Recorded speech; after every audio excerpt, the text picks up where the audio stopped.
Salam, selamat malam Bapak Ibu Saudara semua yang dikasihi Tuhan. Puji syukur kita bertemu kembali dalam doa multiplikasi pada malam hari ini. Sebelum kita mendengar firman Tuhan, mari kita berdoa. Bapa yang kami sembah di dalam nama Tuhan Yesus, kami bersyukur Tuhan, kami ada sebagai kami ada sampai malam hari ini semua oleh karena kasih kemurahan Tuhan saja. Sebentar kami akan mendengarkan akan firman-Mu, kami percaya firman-Mu itulah yang menguatkan hidup kami, menjadi penopang dan penuntun kami untuk kami hidup di dalam dunia ini. Urapi hamba-Mu yang tidak ada apa-apanya ini Tuhan, di dalam nama Tuhan Yesus. Haleluya. Amin. Firman Tuhan pada malam hari ini saya beri judul Hidup dalam Kasih Karunia. Dalam Yohanes 1 ayat yang ke-16, karena dari kepenuhannya kita semua telah menerima kasih karunia demi kasih karunia. Karena dari kepenuhannya, kepenuhan Kristus, kita semua telah menerima kasih karunia demi kasih karunia. Ya, kita hari ini belajar tentang hidup dalam kasih karunia. Tujuan pembahasannya agar kita mengerti dan menyadari bahwa hidup adalah kasih karunia dan kita hidup di dalam kasih karunia. Ya, banyak kita tidak mengerti, tidak menyadari, dan bahkan seringkali lupa bahwa kita itu hidup di dalam kasih karunia. Sehingga ketika kita mengalami hal-hal yang susah, hal-hal yang tidak mengenakkan, kita menjadi tidak bersyukur kepada Tuhan. Kasih karunia itu adalah pemberian secara cuma-cuma oleh karena kasih. Pemberian cuma-cuma oleh karena kasih atau dilandasi oleh kasih. Berbicara tentang kasih karunia, tentu saja kita berbicara tentang kasih karunia Allah. Ya, kasih Allah adalah kasih yang agape, kasih yang tidak bersyarat, kasih yang walaupun, bukan kasih yang karena. Dan juga kasih Allah adalah kasih yang tidak terbatas. Kasih karunia Allah, kasih agape. Apa saja kasih karunia Allah di dalam hidup kita? Bapak Ibu Saudara semua, apakah kita menyadari kasih karunia Allah itu dalam hidup ini? Ya, kasih karunia apa saja? Keselamatan dan hidup yang kekal. Keselamatan dan hidup yang kekal ini adalah kasih karunia yang terbesar. Kasih karunia yang tidak ternilai harganya. Ini yang paling dibutuhkan manusia, hidup kekal. Ya, karena manusia sudah berdosa. Dalam kitab Roma 3 ayat 23 dan 24, karena semua orang telah berbuat dosa dan telah kehilangan kemuliaan Allah, dan oleh karena kasih karunia telah dibenarkan dengan cuma-cuma karena penebusan dalam Kristus Yesus. Ya, karena manusia berdosa, manusia itu tidak layak sebetulnya mendapatkan keselamatan, hidup kekal, karena Tuhan itu sempurna, Tuhan itu kudus. Noda sekecil apapun itu membuat kita tidak layak di hadapan Tuhan. Ya, karena dosa, tidak masalah dosa atau kecil atau besar, tapi status keberdosaan kita. Walaupun kita berbuat baik sekalipun, status kita sebagai orang berdosa itu masih melekat dalam hidup. Nah, makanya Tuhan memberikan secara cuma-cuma hidup kekal kepada kita. Bukan hanya tidak layak, manusia itu juga tidak mampu untuk mendapatkan keselamatan oleh karena usahanya. Dalam Efesus 2 ayat 8 sampai yang ke-9, sebab karena kasih karunia kamu diselamatkan oleh iman.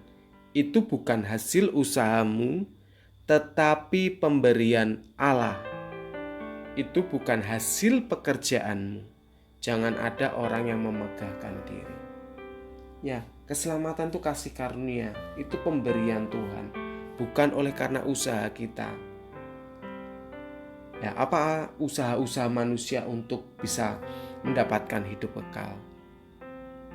Ya, di banyak agama di luar Kristen, bahwa untuk mencapai sorga itu harus dengan berbuat baik, harus dengan ibadah yang kuat, ibadah yang rajin, ya, dengan usaha manusia, dengan usahanya, dengan banyak amal ibadah, memberi kepada orang, berbuat baik,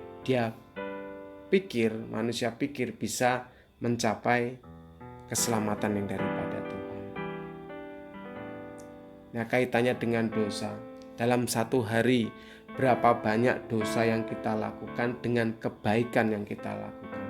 Berbicara tentang dosa, dosa bukan hanya yang terlihat saja. Yang terlihat itu seperti mencuri, membunuh, memukul orang. Itu kelihatan, itu bisa kita katakan dosa. Tapi di dalam hati yang tidak kelihatan oleh orang lain pun, itu juga bisa dosa. Iri kepada orang, benci kepada orang, itu tidak kelihatan, tidak ada dalam pikiran kita. Atau pikiran yang diisi dengan pikiran-pikiran cabul, pikiran kotor, itu tidak, dari luar tidak kelihatan, tapi itu dosa.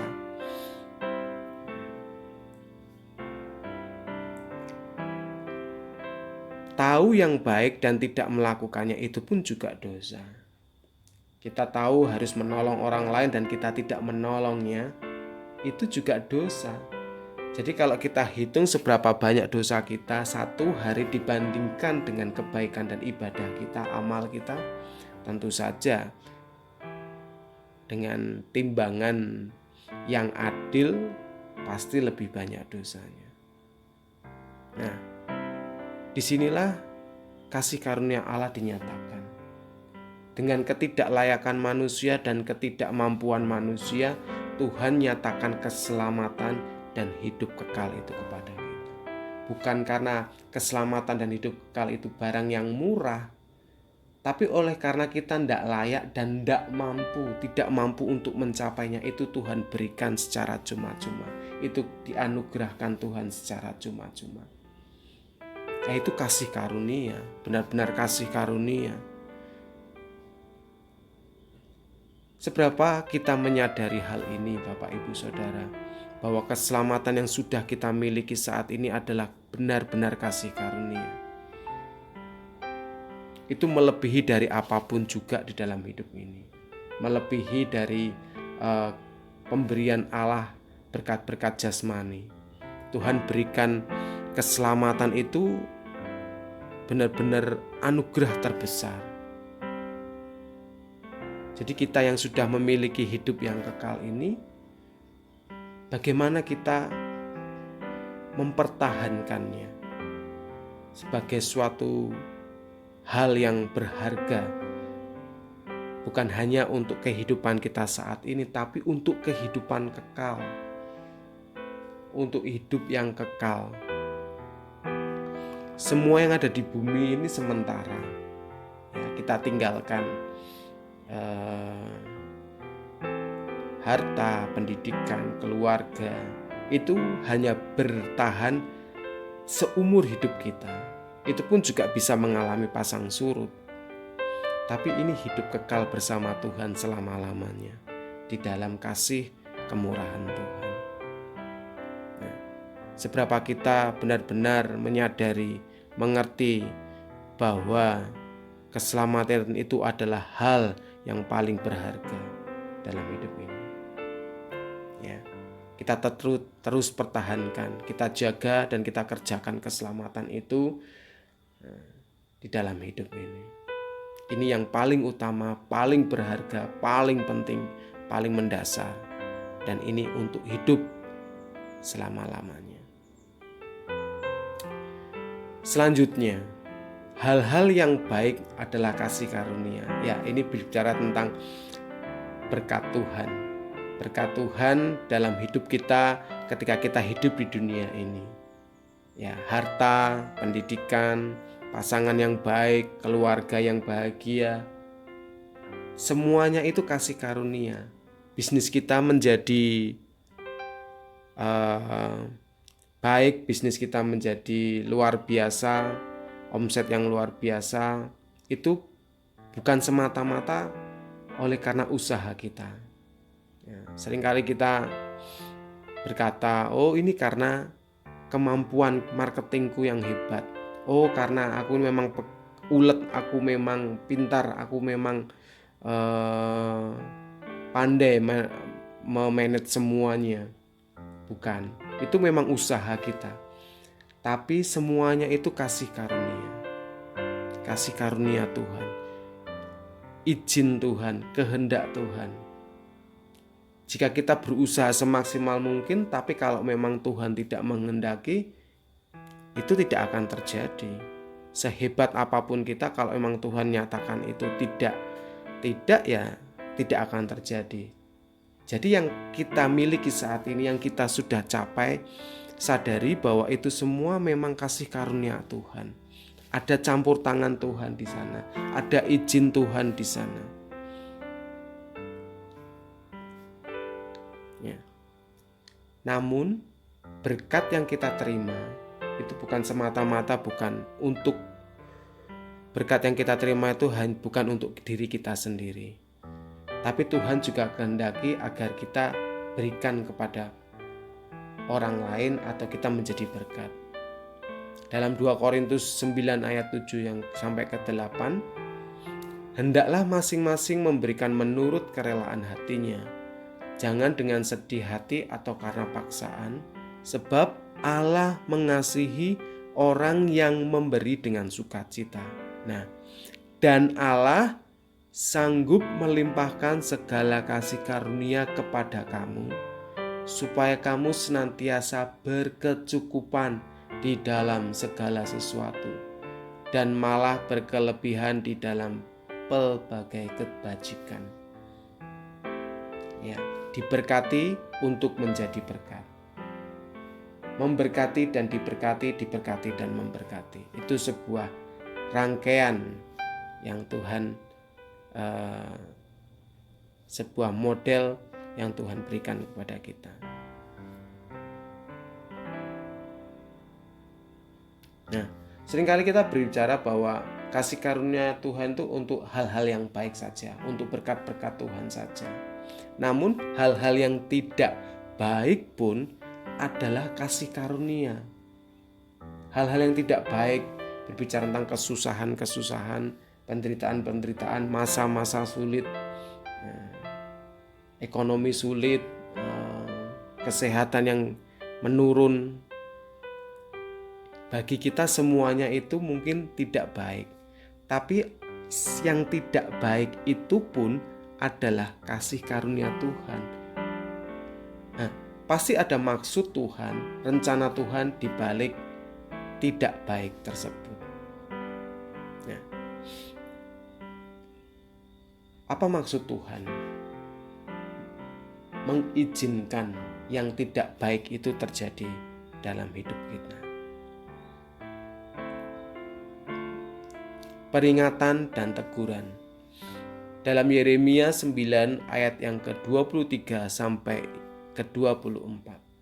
Beginilah firman Tuhan. Janganlah orang bijaksana bermegah karena kebijaksanaannya.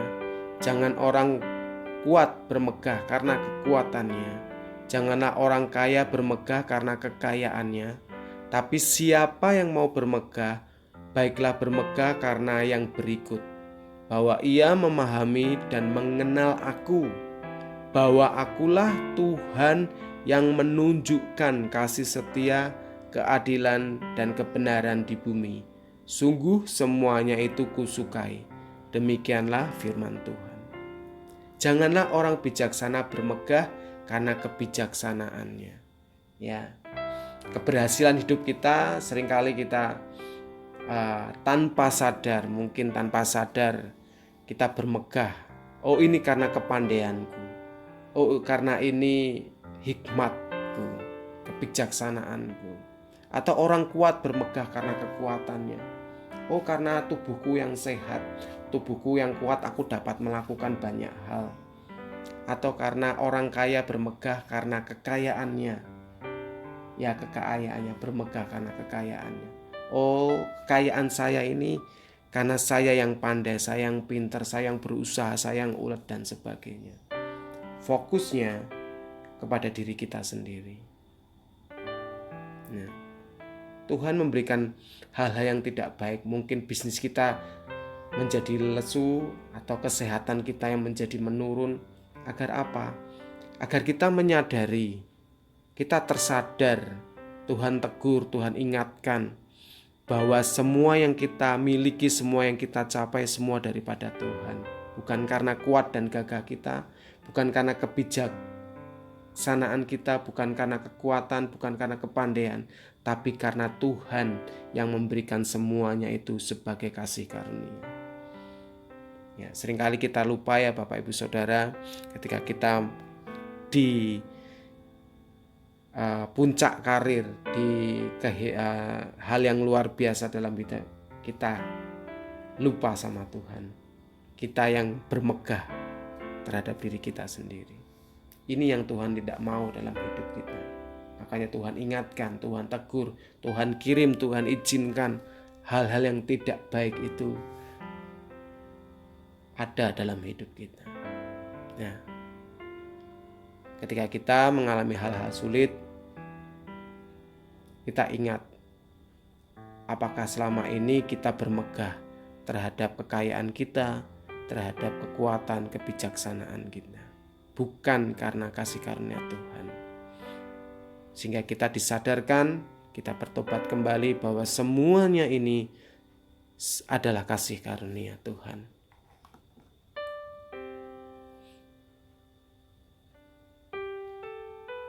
Selanjutnya,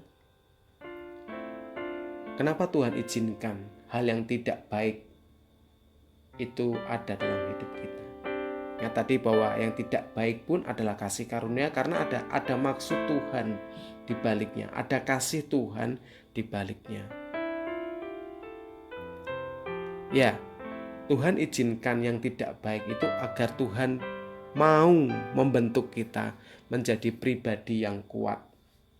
Dalam 2 Timotius 2 ayat 1-3, sebab itu hai anakku, jadilah kuat oleh karena kasih karunia. Jadilah kuat oleh kasih karunia dalam Kristus Yesus.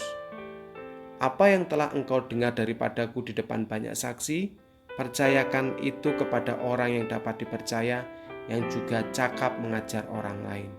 Ikutlah menderita sebagai seorang prajurit yang baik dari Kristus Yesus. Kita menderita bukan karena kita berdosa, ya, atau kita melakukan perbuatan dosa akhirnya kita dipenjara atau kita mengalami kesusahan-kesusahan, tidak. Tapi kita menderita karena kita menjadi prajurit dari Tuhan.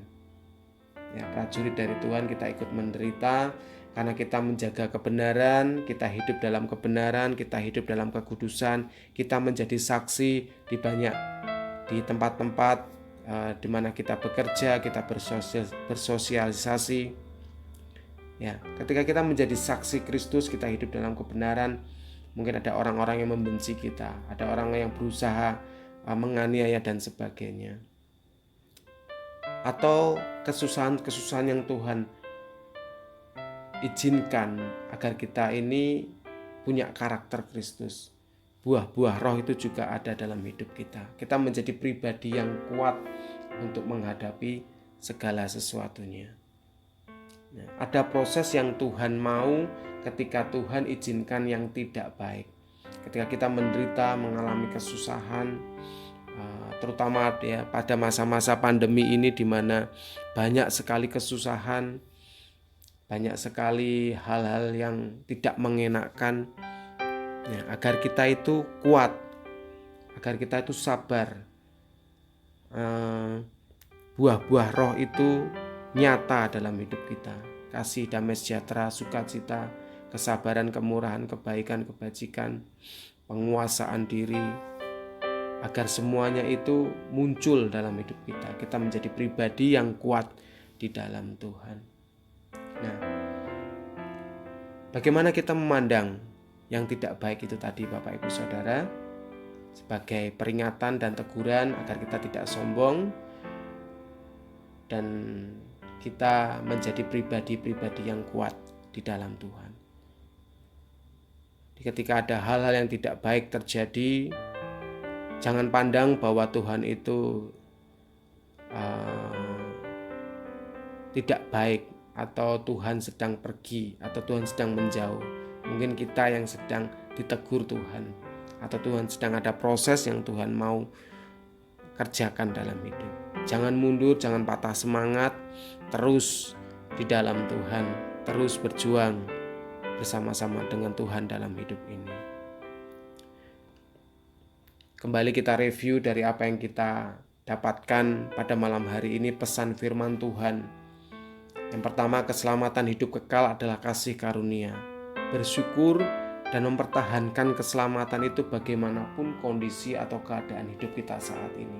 Baik kita dalam keadaan baik, diberkati Tuhan, ataupun dalam masa-masa sulit kita saat ini, bahwa yang terutama, yang terpenting, yang paling berharga itu adalah keselamatan. Kita sudah memiliki keselamatan itu dan kita terus pertahankan. Jangan sampai kita murtad. Dua, hal-hal yang baik yang Tuhan berikan kepada kita agar kita juga bisa menjadi berkat. Jangan tahan berkat itu ketika ada orang-orang yang membutuhkan sekitar kita, saudara-saudara seiman kita yang membutuhkan. Jangan tahan, tapi bagikan itu bagi saudara-saudara kita, juga saudara-saudara di luar kita. Hal-hal tidak baik Tuhan izinkan juga sebagai peringatan dan teguran agar kita tidak bermegah terhadap kebijaksanaan kita atau kekuatan atau kekayaan kita. Semuanya itu kasih karunia Tuhan. Ingat, semuanya itu kasih karunia Tuhan. Dan juga agar kita menjadi pribadi yang kuat seperti Kristus, serupa seperti Kristus. Ya, demikian firman Tuhan pada doa multiplikasi pada malam hari ini. Saya percaya firman Tuhan ini memberkati saudara semua agar semakin hari semakin kuat, semakin setia di dalam Tuhan Yesus. Terima kasih, Tuhan Yesus memberkati. Amin.